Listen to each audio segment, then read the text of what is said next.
season winning the AFC, which right now looks like a pretty good pick. They are in prime position. Got some interesting matchups this week. C.J. Stroud, after that record-setting performance last week, is taking his talents to Cincinnati to face the red-hot Bengals. Also have the Browns and the Ravens in that AFC North, which is right now has all 4 teams in playoff position. The first games we're going to pick are the primetime games and the early game on Sunday, which is in Germany. That is a matchup between the Colts and the Patriots. We kicked the week off with the Panthers and Bears.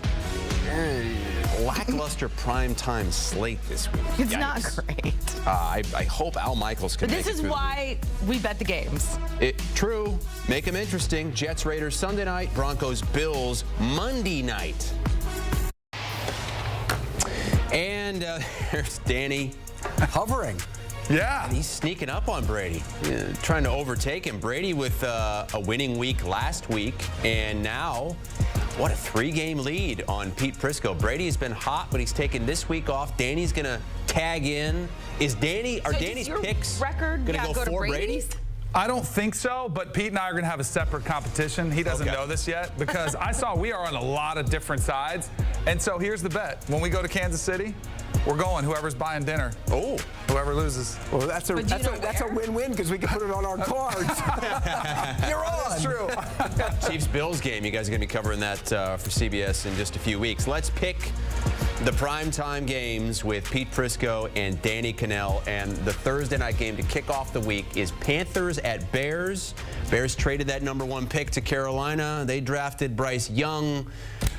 Panther fans probably not too happy with the way things have gone so far. Yeah, this season almost feels like a wash for Carolina with Bryce Young, the way he's played. They haven't put him in a position to succeed very often. He's coming off probably his worst game that he's had. You mentioned the interceptions that he had last week. And then you got the Bears, who feel like they've been a little bit more resurgent with Tyson Bagent since he's taken over. They made the move for Montez Sweat. The defense is better. Not to mention Carolina's 1-6-1 against the spread. I'll take the Bears and lay them. It's too bad this is on a Thursday night. Everybody has to watch it. That's the problem with it. It's a bad football game. And you mentioned Bryce Young has struggled in a big way. And it's not just the people around him. He hadn't played very well. Threw 2 pick-sixes last week that should never have happened on a quarterback playing at this level. So I'm with you. I'm going to take the Bears. I think, they have a chance to handle them defensively and limit what they do on the other side. You're on the under as well?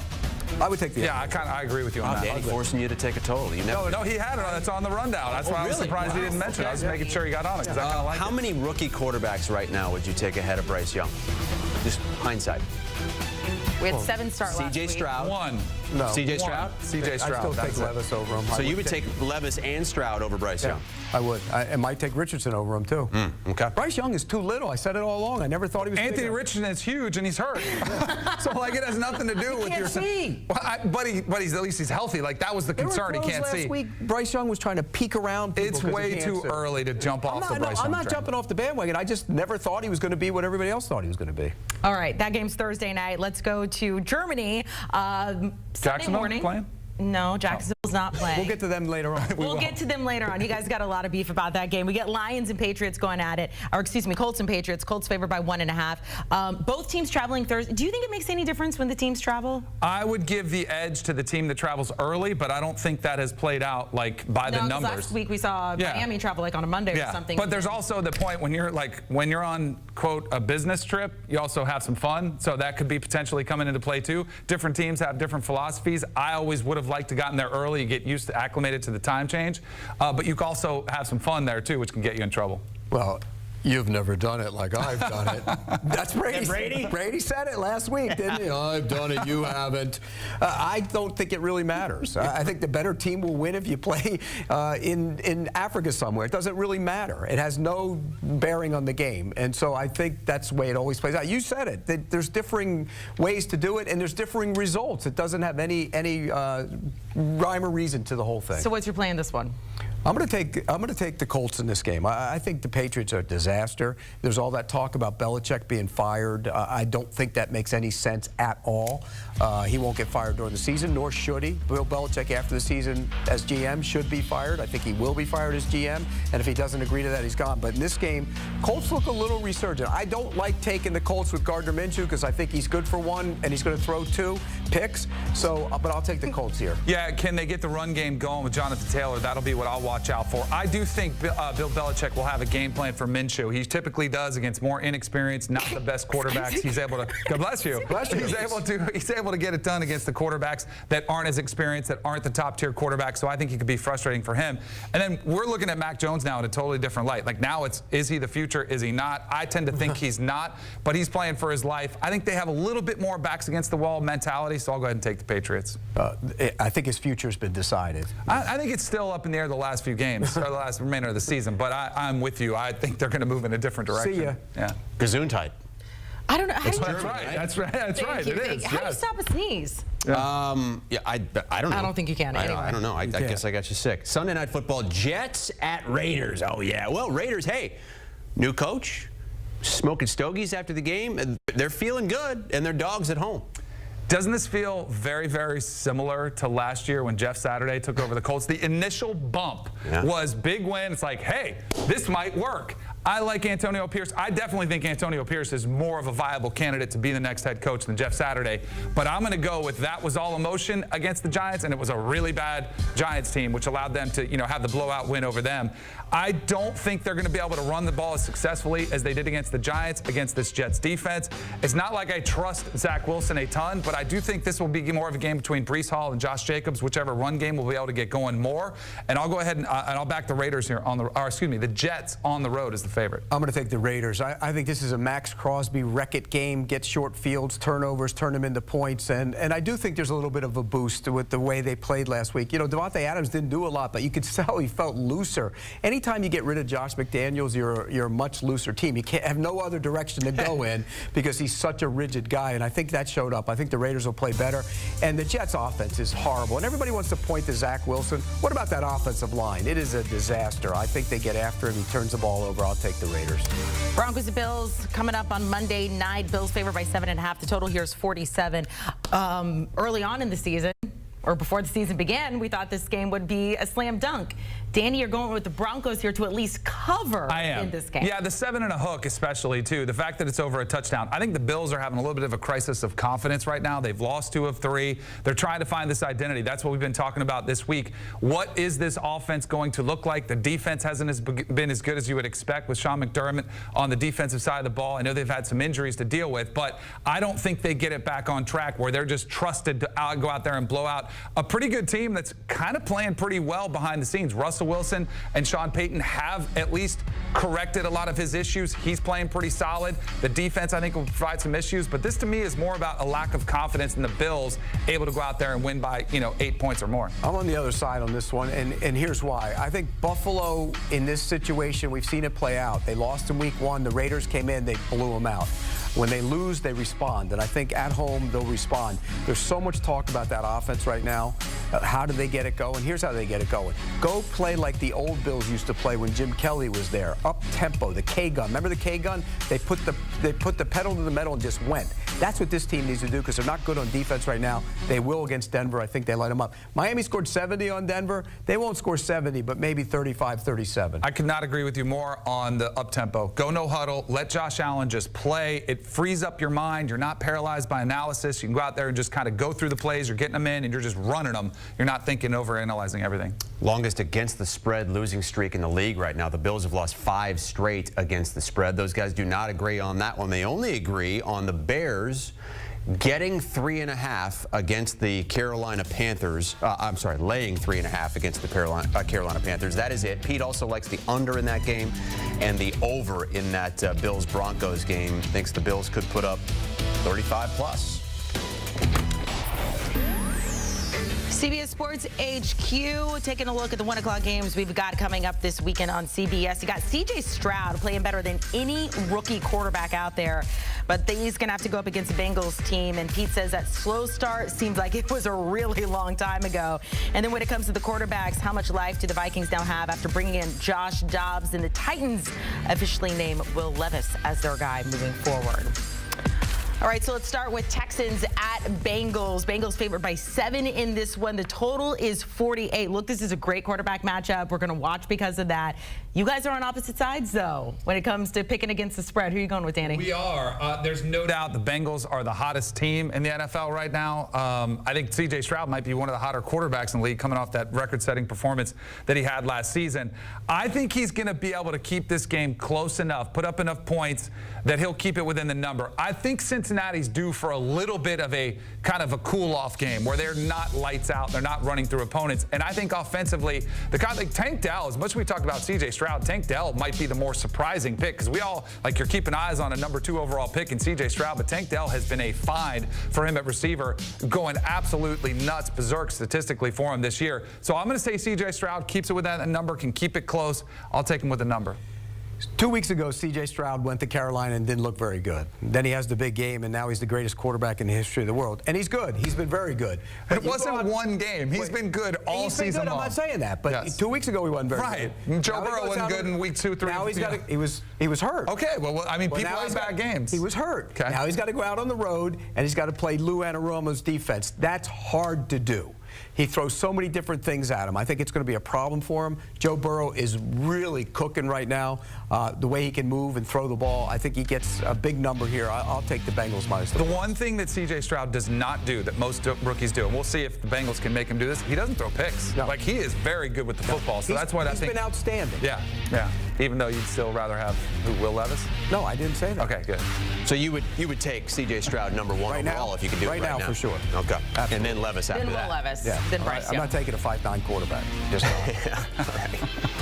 right. Let's move on to another game at 1 o'clock Eastern time. It's the Browns at the Ravens, and 2 more teams from that division, that AFC North, that would be in the playoffs right now. In fact, all 4 teams in that division would be in the playoffs if it ended today. Sportsline gives that division a 7% chance to get everybody in, and this should be an interesting matchup with the way both these teams are playing right now. Yeah, 7% chance that all of them get in? All of them get in. I'll say it's 0% chance. Really? It won't happen. Somebody's going to come back. I think we'll get some of our picks later. I think that does it. I maybe misspoke when I said the Cincinnati Bengals were the hottest team in the NFL, because the Ravens have been pretty lights out too. I love the addition of what they've brought with Todd Monken, coming and revamping that offense. Lamar Jackson, after a slightly slow start, really starting to look comfortable. Then their defense does what they do against Seattle, who I think is pretty good. I'm going to go ahead and lay them with the Ravens. I think this is a team that has completely flown under the radar. They're starting to make their presence known across the NFL, and I am not sold on the Browns yet with Deshaun Watson. Still wondering exactly how healthy he is. I hope he's 100%. I mean, he waited forever to come back, but until I see the Browns kind of get things going, I don't think they can keep up offensively in this game. This is a defensive bragging rights game. It's basically what it is. You have the number 1 scoring defense and the number 1 total yards defense. You have the Ravens lead in scoring, the Browns lead in yards. The Browns are 3rd in defense, so, points allowed. So what's the difference? The quarterback. Deshaun Watson has not played very well. Even when he's been healthy, he did not play very well. So I'm going to go with the Ravens. I think Lamar Jackson's starting to find it in this offense. I think this team is really ascending, and I'm going to take the Ravens minus the points. I also took the over. You mentioned the defensive game. I think there might be more points. 37 and a hook is really low. I think they'll both be able to put up more points than that. What did you tell Jimmy Eisenberg about the Ravens?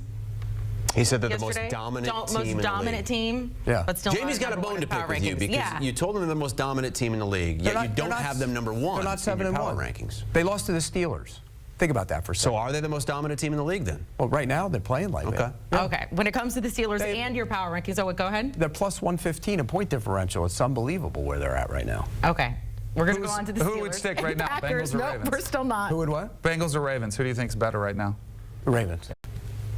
You want to talk about Packers at Steelers? Yeah. Okay, sorry. let's talk about that. It's my first time here this year. I'm just all over the map. Welcome. We're having fun with you, though. Pete, though, when it comes to your power rankings, you have the Steelers sitting at 16, but you noted in there, I don't know how Mike Tomlin has this team at 5-3, yet here they are, 5 comeback wins for this team so far this season. I mean, I go back to that Ravens game. They beat the Ravens. They had no business winning that game. They blocked a punt for safety. They ended up making a play at the end, and they got dominated. Lamar Jackson threw a bad interception. They just find a way to stay in games. Even last week against Will Levis, they probably shouldn't have won that game. They find a way to stay in games. And Green Bay, okay, I was wrong about the Packers. I can sit here and say it. They're just not very good right now. Wait, they just won. They finally won. I don't care. Yeah, they beat up a backup quarterback who couldn't throw the ball from here to that wall. Are you kidding me? So I think the Packers are in big trouble. I'm going to take the Steelers. I think the Packers, as bad as a team it was, sometimes winning can kind of take that just weight off your shoulders. They had lost 4 in a row. They come back, get the big win. It was dominant. It didn't have to sweat it out. I also think it was interesting that Jordan Love, since he's kind of given this spark by the management saying, hey, we're going to evaluate these last 10 games, I think it was when they said it. I think he played better. I do not trust the Steelers. We were talking about this division. I know with the job that Tomlin has done every single year, they're above 500. When I look at Kenny Pickett, I see one of the more inconsistent, inaccurate quarterbacks in the NFL. I don't know if it's the gloves. I don't know. His hand size was a big part of it. I don't know if it's the NFL football, but I see him miss way too many guys running wide open. As much heat as Matt Canada has taken, Kenny Pickett is not making the layups, which make things a lot easier. Until I say that, I'm going to go with the Packers. All right, let's move on to another 1 o'clock game as these guys pick every game against the spread. And it's 2 teams in the NFC that would be in the playoffs right now. The Saints laying 2.5 in Minnesota against Josh Dobbs and the Vikings. So it was a great story. Josh Dobbs was awesome. We loved the story. He's a great kid, but I think it comes to a close. I think that was a one-game, kind of a one-hit wonder, if you will. He still fumbled 3 times in the game. I think with an entire week to prepare, they're going to have something for him. And I think the Saints, quietly, are going to be a team that catches fire. They've already won 2 in a row. Are you ready for this, Pete? They are going to finish the season 7-1 to finish 12-5.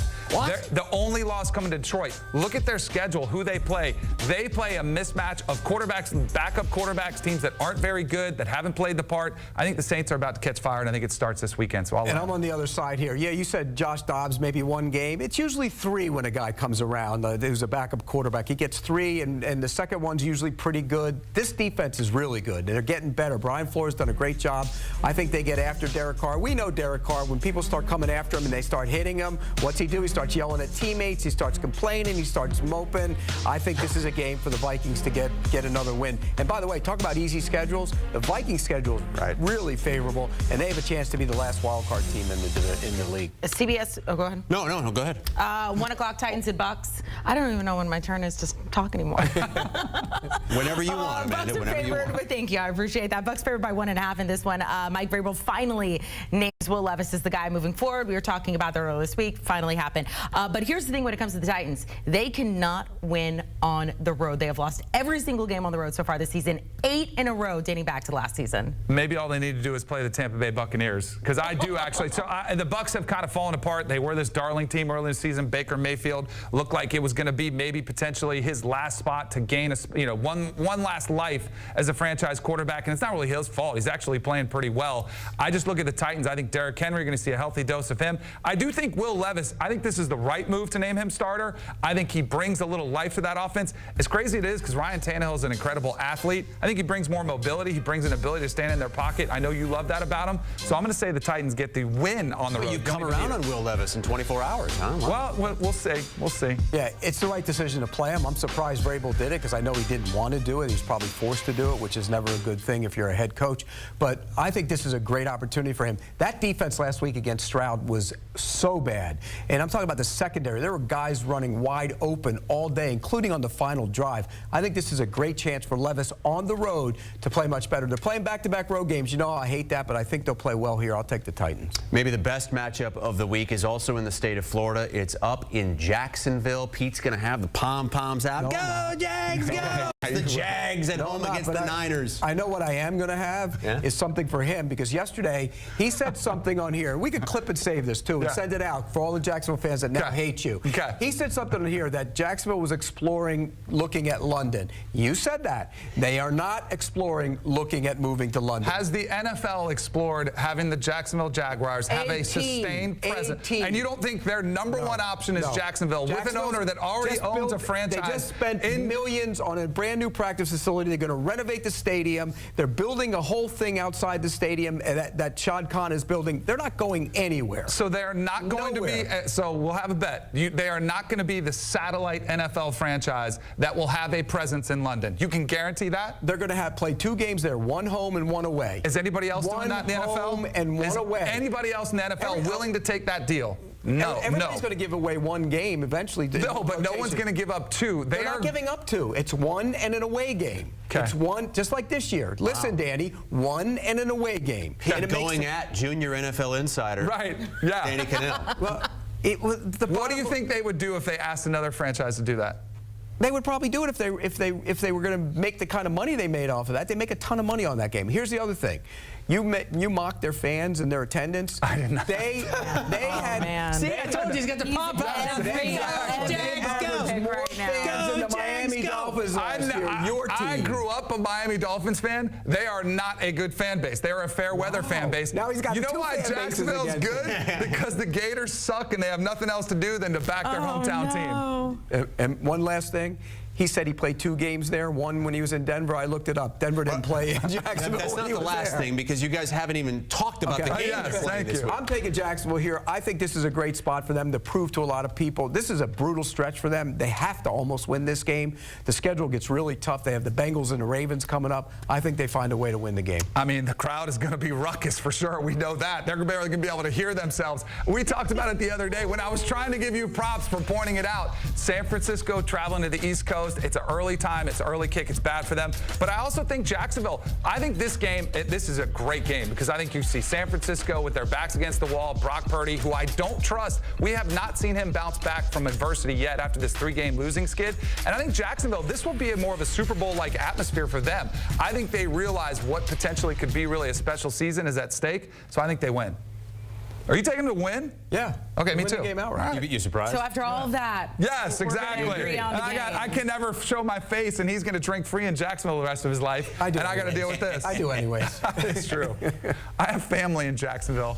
All right. Never allowed to go again. Those are the picks thus far. We still have ways to go between Pete and Danny. But if you would like more winning picks from our friends with the Early Edge podcast, daily podcast there. We got all of our experts over at Sportsline weighing in. You can watch it if you want, scan the QR code, or just download and follow.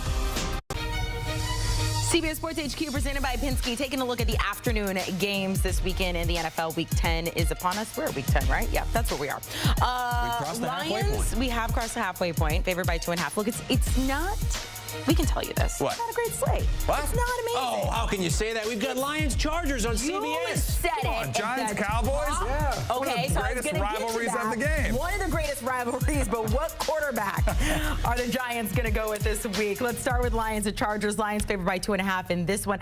They're coming off a bye. They perhaps may get David Montgomery back for this one, looking a little better. Danny, what's your play? I like Detroit a lot, what they've done this season. Sometimes the bye week it's a blessing and a curse because you kind of lose some of that momentum you had coming into it. Then on the flip side, you have the Chargers who had that big win, backs against the wall. We talked about it. Brandon Staley needed that so bad for him.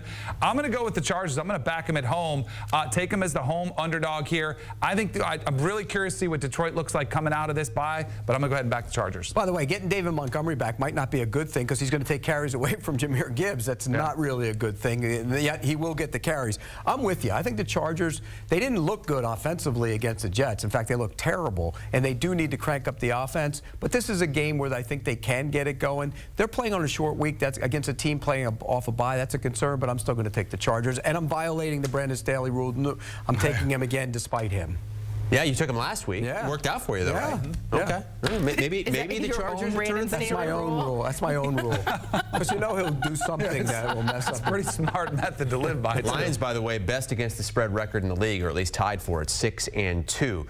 Now to a team that's been horrible against the spread. Worse against the spread than they have been record-wise. The Atlanta Falcons, 2-7 against the spread this season. They are getting 2.5 at a Cardinals team that might get Kyler Murray back. He has been activated off IR. Is it 2.5 or 1.5? Because I'm well, looking. This says 1.5. Okay, good, because it makes me slightly more nervous. But what I think you have here is you have one team tanking with the Cardinals, and I know Kyler Murray's coming back, but I don't think he's the answer. I think you have one team trying to salvage a season in the Falcons. So I'm going to go ahead and trust the team that I feel is going to be galvanized. I think they like their head coach. I think Taylor Heineke, the more comfortable he gets in the system, the more comfortable he gets being the starter for the Falcons, he'll get more comfortable. So I'm going to go ahead and take the Falcons here. I can't trust anything the Cardinals have put out so far to date, so I'll take the Falcons. I think the Cardinals play hard. That's one thing they do. And when you see Atlanta, the run game last week, they didn't give any snaps to Bijan Robinson when they got on the goal line. What are they doing? They have no idea what they're doing. I think this is a bad spot for them. I'll take Arizona in this situation. At 425, you get Commanders at Seahawks. Seahawks favored in this one by 6. Look, brutal outing against the Ravens. 151 total yards on offense, lowest offensive yards since 2017. Can they get right in this game? No. I mean, they might win the game, but they're not going to cover this number. I think the Commanders actually felt a little. Remember, everybody said they traded away their pass rushers. What's going to happen? They played much better last week. It's almost like, okay, those guys aren't here, but we got to do more. Sam Howell's starting to play good football. Seattle did not play well last week. You mentioned they were terrible on third down, too. I think this is going to be a tough situation for Geno Smith. He's got to get it going. I mean, this team needs to get the offense cranked up, but I'm going to take Commanders to hang in with the number. I'm with you. Sam Howell, 5th-round pick. I was as shocked as anybody that Ron Rivera said, hey, he's going to be our guy. They didn't make any moves. They said, nope, this is going to be our guy. He has played really well in this offense, but I do think this is more about the Seahawks and Geno Smith, who, last year I thought he played great. He played exceptional. I thought it was a big reason they came back. I don't want to say fraudulent for the Seahawks, but man, at the top of the division, leading there, it just felt like that was something that could possibly be a ticking time bomb. They would revert back. It was a horrible performance they had last week. I think they bounce back. I think they get the win, but I think the Commanders keep it in the number. Come on, say fraudulent. We need another fan base to hate you. They have been good coming off losses, though, this season. The Seahawks 3-0 straight up, 3-0 against the spread off losses. Also, 4:25 Eastern, Giants and Cowboys. The spread is 16.5. It's the largest of the season, and according to our research team, they cannot find an instance where the Giants have been larger underdogs in a game, period. They looked like the worst team in the NFL last week. I'm going to do this, though. It's too many dang points. It's just too large of a spread. I think the Cowboys, coming off that emotional loss that they had against Philly, I think they could come out being a little bit, complacent, saying, hey, all we have to do is show up. The Giants, I do think Brian Daboll will have a game plan for whatever quarterback. I think it's going to be Tommy DeVito, who did, he turned the ball over a couple times. He did not look great, but he does have some legs. I think he'll work a game plan that will be able to keep this within the number. I think the Cowboys win by 2 touchdowns, but 16.5 is too much for me. I'm not taking 16.5 with Tommy DeVito against the Cowboys, who are stewing, by the way. They blew that game last week. I think their defensive line gets all over him. I think this is a blowout. I think the Cowboys will cover this. New Jersey's own Tommy DeVito. Come on, what a story that would be for a Jersey kid to go out there for the Giants and mastermind. He's not ready for it. Cover. He's not ready for it. In Dallas, that would be a perfect Jersey story. In Dallas, nonetheless. Yes, all right, we get our best bets for Week 10 in the NFL. Danny, you're joining us, and I don't know if this is against the rules, but you got 2. I do. Violator. No, not at all. Well, I had a prop on there that I had to get to because we talked about this game earlier. Yeah. So Titans, I picked them to win. Will Levis. Interceptions, it's at 0.5. I'm going to go over. He does throw an interception. That's what he's been susceptible to do. So that is my best bet for the week. He will throw an interception. He hasn't thrown any yet. Didn't he throw one at the end of the game? Well, yeah, Steelers. Yeah. But that was like That'll count if you bet. It counts. It just didn't count. It counts. Yeah. By the way, is your name Danny Furman? Because you're giving out props now? Hey, whatever wins for the people. Okay, I'm going to take the Bills. I think they just wreak havoc on the Broncos. This is the get-right game for Buffalo. Start feeling good about themselves. Play fast, play loose, play free. And I think Josh Allen will have a magnificent game, throwing for 375 and 3. He needs it. He does. They need it. Then you also have a game pick best bet, too. Right? I forget what it was. It's the Chargers. Oh, it was the Chargers. Okay, yeah, I see it there on the right. Brandon Staley violator. Yeah, exactly. For the best bet of the week. I do think they bounce. I think they continue the momentum they had last week. All right, appreciate it, Danny. And Pete, they agree on what? Not Chargers? much. I guess Chargers. Chargers. And Falcons. No, I have Arizona. Yeah, that's he's got Arizona. I just can't remember. Oh, they do like the Commanders, though. +6 against the Seahawks.